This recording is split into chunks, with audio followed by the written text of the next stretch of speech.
What is going on, everybody? It's about Help 24, and today we have a different kind of reaction video. I've been meaning to watch this for a while now. This is from the YouTube channel The Theorizer. And I've watched the Pixar theories a while back. I, of course, did not watch them on the channel, but I did watch his mega cut where he basically put all of his Pixar theories at the time into one 3-hour-long video, and I did watch that entire thing, so kudos to that. But seems that he has another playlist here, Pixar Theory number 2, and I think it's going to piggyback off of the existing Pixar theory, and with the idea of like everything in the Pixar universe is connected somehow. Which kind of makes sense if you're looking at the little nitty-gritty details of Up and Inside Out and all that other kind of stuff. Very weird stuff, very interesting stuff here. Pixar Theory number 2. There's 9 videos in this list so far. Incredibles 1, Incredibles 2, all that kind of stuff. I have never watched Incredibles 2. But, we're just gonna go ahead and we're gonna watch everything in this playlist here, starting with Theory, the Twisted Nest of Pixar. Let's go. Oh, good gracious, we're finally here. 2 years ago, I officially put the cap on my infamous 13-part, 3-hour-long Pixar Family Tree Timeline Shared Universe dissertation. Near the end, I claimed I had plans to weave my way through a multiversal interchange of sorts and dissect the next of Pixar's shared universes. I claimed Monsters, Inc. would be critical, and I was not lying. So here we are, finally. After ages of subconscious planning, I have something quite solid that may or may not give my DreamWorks dissertation a run for its money. This one I forecast to be around the same total length as my previous Pixar mega theory, so 2 or 3 hours. This one is much more wild, however. The first dissertation brought together a whole bunch of my other theories, like my Gusto videos and my Emma Jean videos and my Finding Nemo videos. And this one functions somewhat Ratatouille. I'll most likely drag in my theories on Roz syndrome and the National Supers Agency. But today we take the interchange, because before we dive headfirst into the infinite Mobius Matrioshka, I must first transition a number of smaller things and start by proving a point about a man I've been targeting for years, and that man is Horst. Upon finally gaining the conclusions that I have, I am allowing him to show us the way forward, and dear God, it isn't amazing. Oh shit. So part 2 is intertwining Pixar theory, where he is set to connect the world of Pixar films to one another. Hello, I'm the Theorizer. For ages now, I've been promising to discuss how I think Remy's father, or more likely mother, was the rat controlling Gusto himself. And this led to the mother's death, which all wraps back around and explains why both the father is so hateful towards humans and why they live in Gusto's mother's house. See my first Pixar dissertation. Yeah, it's Pixar thing. Is tutored by Gusto. There's a lot more evidence. All of this is wrapping up from like previous Pixar theories, like from Ratatouille and Up and all that kind of stuff. It's basically world building to connect the 3 movies together, because there's a really interesting family tree going on within those 3 films. Kind of, connects certain things to other things, and it connects everything together. Ratatouille is connected to Up, which is connected to another movie. It's wild, it's crazy, but I think this one's gonna get even crazier, because we have some Monsters, Inc. theories. Wow. Evidence too, and it all sort of comes together. So if you'd still like me to make a video on that, I suppose I can, but I don't know where to fit it. This was a problem for me, so I decided that I'd bridge the gap between these 2 collective theories in another way, using my backup plan, which is Horst. Horst is the mysterious, aggressive sous chef in Ratatouille, and he seems to have some mysterious backstory. He has been arrested in the past, but whenever people ask him what for, he seems to change his story. He gives no less than 4 reasons in one movie. He says he defrauded a major corporation. He then says he robbed One. the second largest bank in France with only a ballpoint pen. Then he says Two. he tore a hole in the ozone layer above southeastern France before Three. finally wrapping up and claiming he murdered someone with his Four. bare thumb. There's continuity in his stories as well, such as how he later shows his thumb to the exiled Chef Skinner before assaulting him. I have great reason to believe that Horst has neither lied nor exaggerated a single story he has given out. I have reason to believe he has in fact done all four of these things. What? It sounds like quite a life, right? Yes, because he single-thumbedly destroyed something critical. Here's where things get interesting. Throughout nearly all of Pixar's films, there is a notorious corporation known as B&L, which has been theorized on almost to death, as it is. Dude, the fucking B&L from WALL-E? I always thought that there was something weird with B&L, because, like, they just pop up out of nowhere. Like, in WALL-E, it's like, oh hey, biology is now this thing. You can be on, like, this giant ship in the fucking space, and you can live your best life. Like, you don't even need to fucking do anything. Like, who is by and large? Like,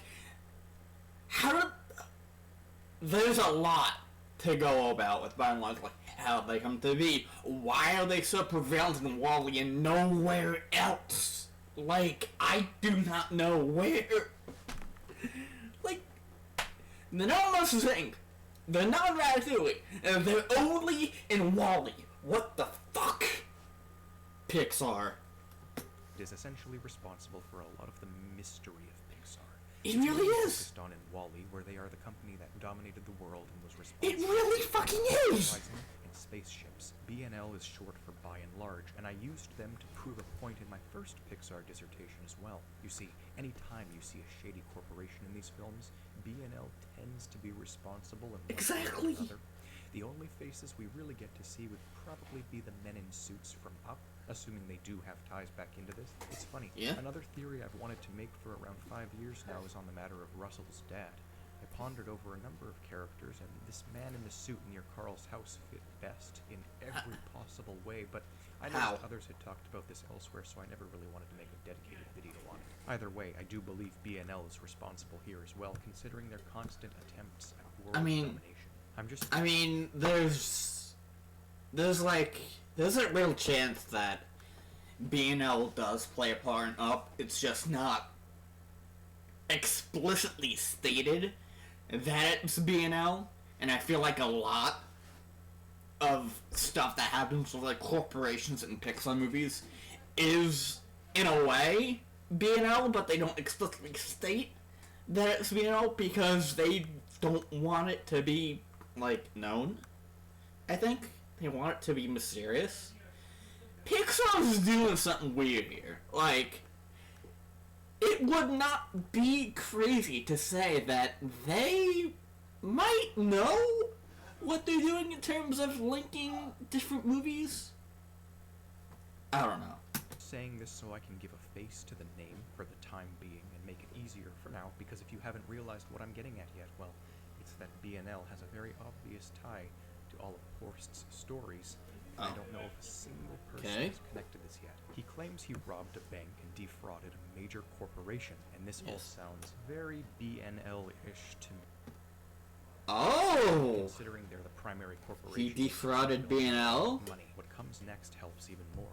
He claims he tore a hole in the ozone layer above Avignon. This should sound frighteningly familiar to you, considering B&L is almost solely remembered in these films for being the one who annihilated Earth's atmosphere and then left it all together. Fucking WALL-E!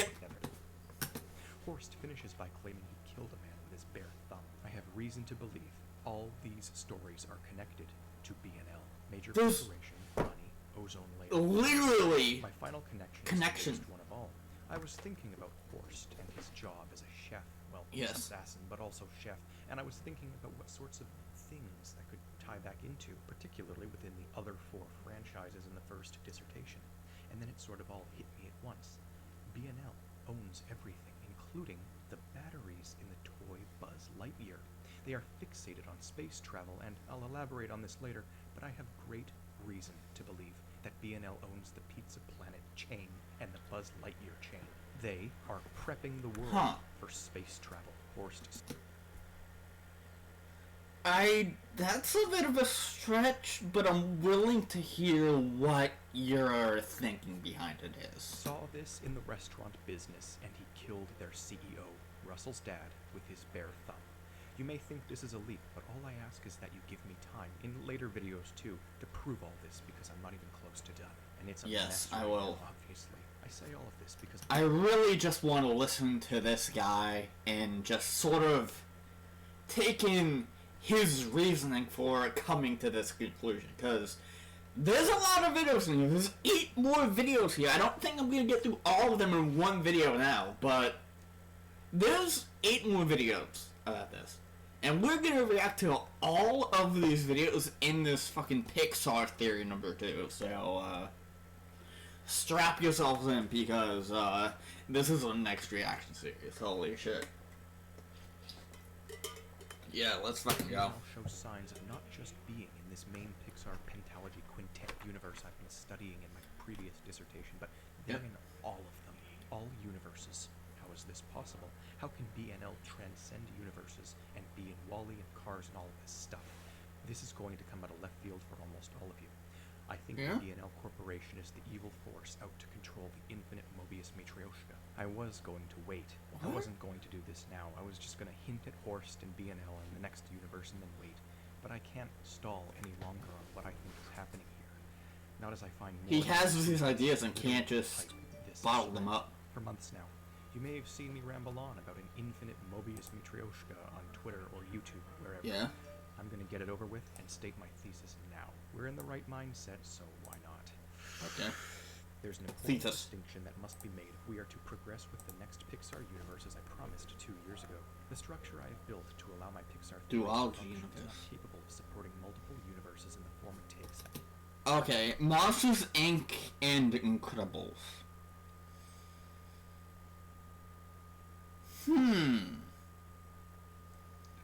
Because he did a lot of linking with Toy Story and Finding Nemo and Ratatouille, and I ended up connecting all of these movies into one fell family tree. I wonder what he's gonna do with Monsters, Inc. and Incredibles. At this time, Pixar has far too many inconsistencies to all be a single timeline, but far too many consistencies to completely be fragmented across multiple. Yeah. There must be significant.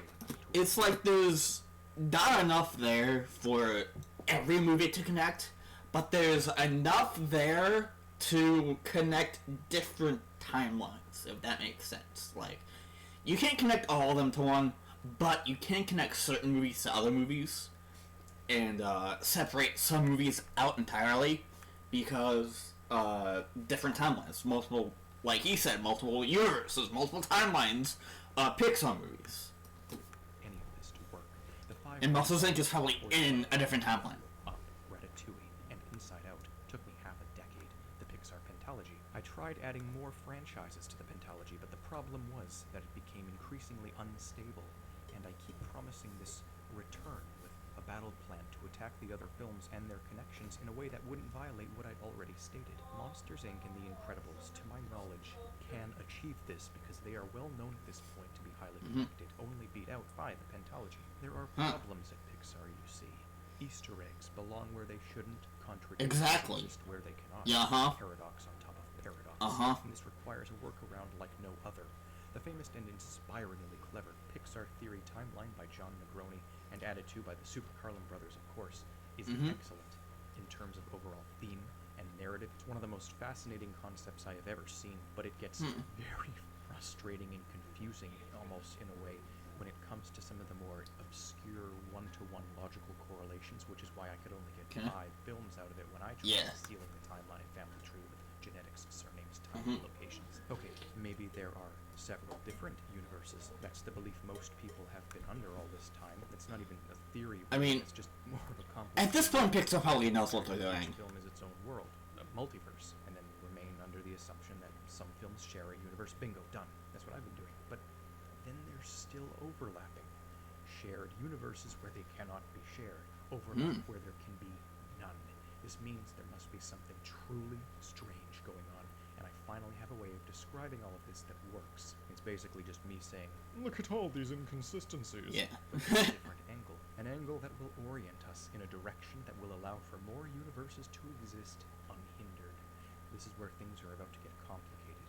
Because what exactly do I mean by impossible overlap? Yeah, what? I can give a really simple example right now. In Boo's bedroom in Monsters Inc., we see Jessie and Nemo. This is not Jessie, and this is not Nemo. What? Jessie was a one-of-a-kind doll and cannot exist here, yet she does. Yeah. If you believe that? Well, Nemo is literally a random clownfish from the ocean, and yet here he is. It's his model. I never noticed that. Jessie and Nemo in Boo's room. Because he is right. Jessie is a one-of-a-kind doll and should not be able to be anywhere else. The same with Nemo. Nemo's a random clownfish that should not be able to be in the Monsters Inc. universe. And yet, they both are. In Boo's room. How the fuck? I guess we'll find out. His face, his character, but it's not him. This is a toy based off of him, but not in the context of him being some random toy based on a random fish some dentist captured in Australia. No, Nemo must be famous in some other way. Just like this is not Jessie. These are not the characters, these are toys. It's a toy based off of the famous rare artifact of Jessie from the Toy Story. So, okay, this is getting crazy. Because it's not, he's saying that it's not Jessie, but it is a toy based off of Jessie. Like how the same thing with Nemo. It is not Nemo, it is a toy based off of Nemo. And somehow these toys exist in Monsters Inc.? So is there a connection between Toy Story and Finding Nemo and Monsters Inc.? Because that's what he's saying. He's saying that there's like this impossible overlap going on with Toy Story and Finding Nemo. Oh, that's breaking my brain. That is actually breaking my fucking brain. To just think about. Films. That's weird. Literally Pixar merchandise. This is our answer. This is how Easter Pixar merchandise and Pixar. Substructure of a fictional multiverse. Each Pixar narrative is a fictional narrative within the universe of every other narrative. What Yeah, it is. Is that each Pixar movie or series It's a narrative within a its narrative. own world, where in the Emeryville, California of that fictional world, there is a fictional Pixar making all of the films they've been making, which themselves contain fictional Pixars making fictional films that contain all other films, including the origin film to begin with. That is... To a Yeah, that's some insane recursion. That is incursion to the next fucking level. Like, fictional Pixars inside these movies that themselves make fictional movies, including the origin movie. Like, in Toy Story. So he's saying that in Toy Story, there is a fictional Pixar that is making fictional movies, including Toy Story. Toy Story within Toy Story.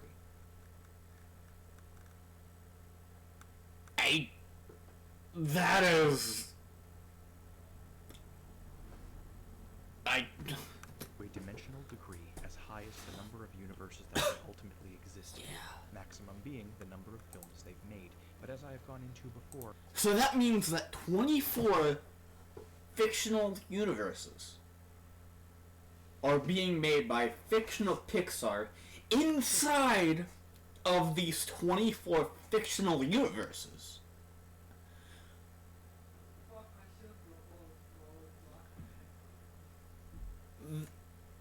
The human brain can't comprehend that.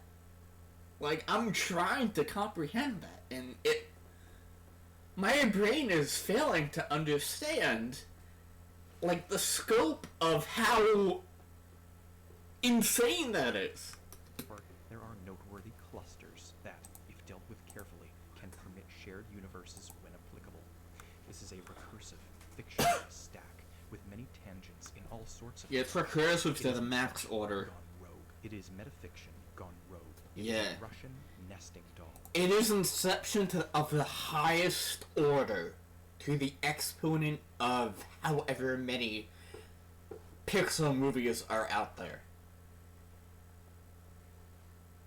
It is quite literally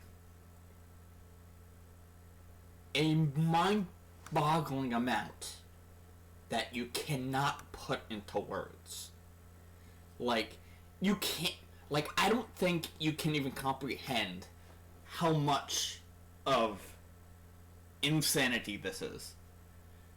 A Matrioshka, a self-containing, paradoxical multiverse with haywire tangents strewn It throughout. is inception within Of inception. critical importance are the pentalogy and the duology I have hinted at. For now, this duology universe contains only Monsters, Inc. and The Incredibles to my knowledge. These two universes, the pentalogy and the duology, are locked in the harshest, most aggressive dual... Yeah, there's Toy Story merch and Monsters Inc., but there's also Monsters Inc. merch in Toy Story.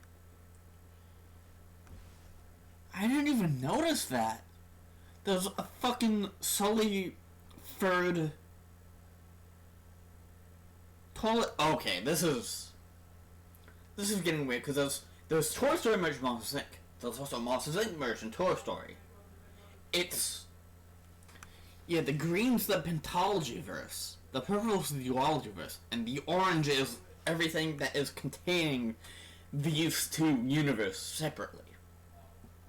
Like, these universes aren't connected, but they're within that same bubble, if that makes sense. It's not a connection, it's just two universes coinciding with each other that don't connect. recursion in the whole system, and I aptly refer to their link as an infinite Mobius Matrioshka. Yeah. Up until this point, I've represented these two universes as the shadow of a tesseract, because it illustrates the point quite well, and how this sort of meta... It's just an endless loop. ...exist with remarkable ease in higher dimensions. I think it's easier to illustrate, but honestly, I need a 3D modeler to get it right, because it's kind of hard to illustrate a Mobius strip on paper. What am I even doing? I'm trying to convey this through a Mobius strip, but it's not two-sided. I think what I was going for was a Mobius strip contorted into the shape of an infinity figure so as to convey the continuity on one hand but the duality on the other. This won't pan out given the additions of other pocket universes though, so I'll stick with this neat little illustration.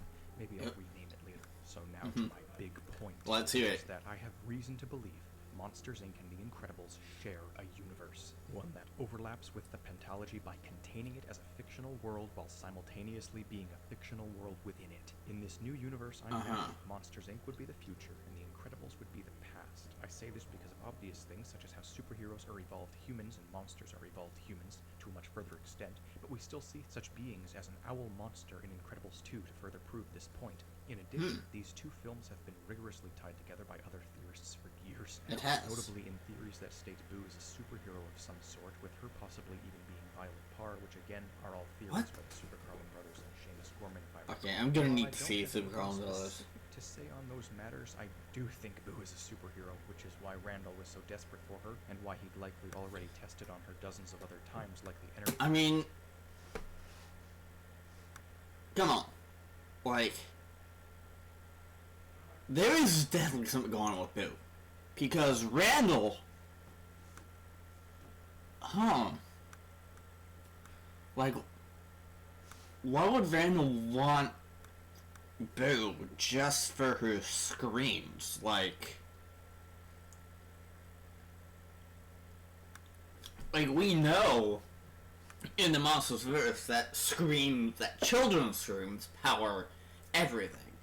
Yet, there's this need that Randall has, where he desperately wants to kidnap Boo for what he says is her screams. Now, if that's true or not, we don't know, but something weird is definitely happening with Boo in this Monsters Inc. universe. Ball she is, as she somehow knew exactly how to open the secret entrance. She also obviously disappears and reappears at will, and I tend to stay away from these other theories aside from thumbnails or brief skip-throughs, but I assume this is the sort of thing that was discussed. There's also a ton of bonus disc evidence nobody There seems to is. talk about that implies There Monsters is. Inc. to be in the far future beyond the idea that it was. There is, like, if you have the 2 discs set, there's a lot on that second disc that is all about world building and stuff and showing the world of Monsters Inc. and everything. It's really weird. Really interesting. Poetic for the famous Pixar theory, but I'll go into that infamous bonus disc in a later, equally crucial video. Point is, simply, that I believe The Incredibles is the past and Monsters Inc. is the future of the same timeline. This timeline is in a paradox with another timeline, the pentalogy. The paradox is not of a temporal nature, but of a metafictional one. Each one contains the other one ad infinitum. Now that we've established... Each one contains the other one, and then in that universe it contains another one, and then it contains another one, and it's crazy. That's what he's saying. Major point. We must loop back around to the initial mind blow. What was my theory? Oh yes, BNL BNL. on all of this.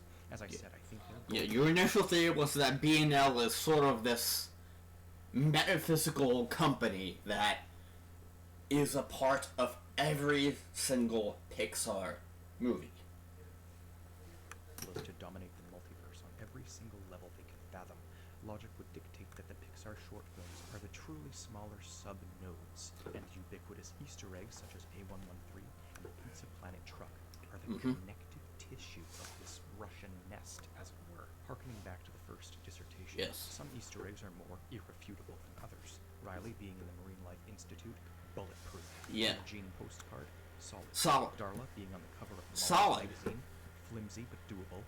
It's, But Emo in Boo's bedroom, absolutely impossible. Yeah. Matrioshka, to my knowledge, every film has a Pizza Planet truck and A113 has Easter eggs. This is well Yes. known, except for these 2. Many people have What? searched, but it's always slightly off, not quite there. No truck in The Incredibles and no code in Monsters No Inc. There's A113. importance. I have come to the ultimate conclusion that this What? corporation plans to unite the infinite Mobius Matrioshka using Easter eggs. I'm not sure if they know this, but that would be catastrophic, like the collision of 2 black holes. I was tentative with this at first. I mean, it's just a really complicated way of describing what's already happening, but it's still quite meta. It wasn't until I started writing this and I remembered the bombshell of unimaginable legitimization of my claims. I swear, I have no idea how this keeps happening, but it does. It just dawned on me that Pixar has been planning a meta film for quite some time now, one that not only is directly in line with this metafictional premise, but the BNL evidence as well. Pixar is planning to release a complicated movie known as Lightyear, which is, I swear to God, a film within a film about outer space. It is. Centered around the toys the film merchandises. This is beat. It is. I didn't realize that. I didn't fucking put that together. Lightyear is a film that is about an astronaut that the toy is based off of.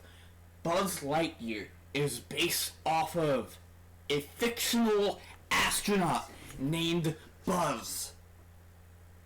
It is a movie about a fictional astronaut that has a fictional toy based off of him in its own fictional movie.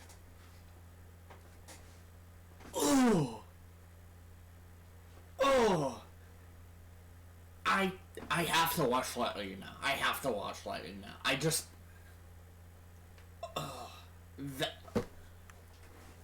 let's just keep going. Beat my entire premise. Why does this keep happening to me? Keep it in for so long. What the f***? It's literally a film that takes place within the Toy Story universe. It does. The movie that the Buzz Lightyear toy was based on. It as fucking we know, does. ties back to B&L. It was even as complicated for them to explain this when they announced it. My theory is that B&L is releasing this film as outer space propaganda to prepare the multiverse for their ascension in WALL-E, and this means that all of the fictional Pixars are controlled by B&L as they plan to unite the multiverse using Easter eggs. The fictional Pixar is B&L. Horst caught wind of everything and killed their CEO, which only sped up their plans for domination of the space nest. Funny enough, the Toy Story films already have Russian nesting dolls in them, to begin with. Foreshadowing gone awry yet again. At this point, I'm straight up going to say that Joe Gardner wrote the jazzy score for Monsters, Inc. Alright, so these details are fuzzy, but give me time. In this meantime, we need to set up the rest of the second dissertation. Just set it up. It's much more wild in premise than a mere family tree timeline, but fortunately it's not nearly as difficult as it sounds. We simply have to keep establishing the Monsters, Inc. Incredibles shared duology universe and simultaneously keep it within the boundaries of this whole multiversal structure. Just like last time, old theories will be incorporated in, filling up the runtime and keeping things interesting while giving you access to every single detail I've ever pondered. We're going to start with The Incredibles because there's a lot going on there, and I feel like BNL has ties to their government. With that in mind, following this video, the playlist I will soon link will contain my theory trilogy on Syndrome and his backstory and his plans. I want to keep Monsters, Inc. in your mind, so then it'll jump over to my trilogy of theories on Roz and Mr. Waternoose because they too are shady. Keeping fresh again, we'll hop back to The Incredibles, and you'll be seeing a couple theories I made in 2019 that you might have missed when I released them. They were quite interesting. Basically, it's a theory on the government in Incredibles 2, and then a theory on the government in Incredibles 1. We needed the sequel to solve the first film, and I did that a while ago. Now here's where things get interesting because we'll be done incorporating old theories at this point. So here's where I'll be uploading my ever-teased Baby Smitty theory, and maybe finally a theory on Ed and Mode I've been wanting to do for a while. Once we're done with that, the time will come to sort the logic like we did in the first dissertation. Remember? Sorting genetics, timing, locations, that sort of thing. Once we've sorted the duology timeline, then will come the overlap theories and how it all ties back through the multiverse into the first dissertation. We good? Good. In the meantime, I gotta get back to Mort and Katie. Now those theories are the craziest. If you don't know, Mort is the Grim Reaper, and Katie infiltrates other universes to eat them. You know, I've been looking in Boo's bedroom for clues, and... Katie! Flower. Yellow. Blue Sky. Blue Sky Studios. Horton was from the Creators Ice Age. Blue Sky Studios was acquisition by Disney.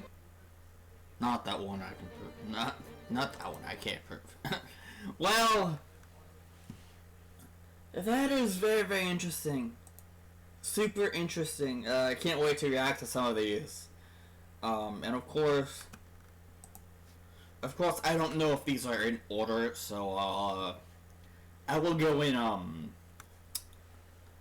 channel order. I'll go into its channel and then I'll just kind of piece together everything that's happening. But I hope you guys are ready for this because the next reaction that we're gonna do is the first part of the syndrome theory, right? It's the syndrome theory.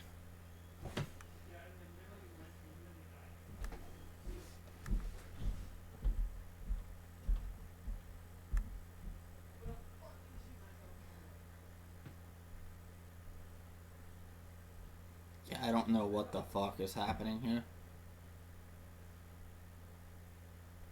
It's like all this dates back to some crazy shit.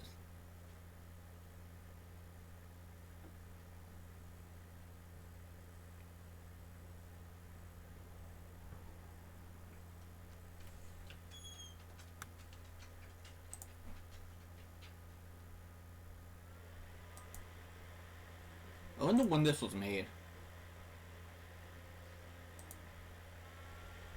This was made years ago. Wow.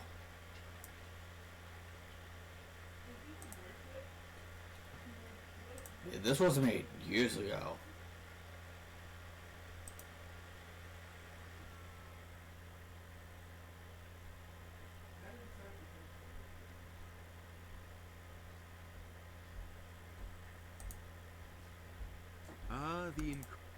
This was made May 3rd, 2017. Okay. So, I think we'll watch this in playlist order. But yeah, I'll see all of you in the next video where we tackle the first part of the Monsters, Inc. Solved theory.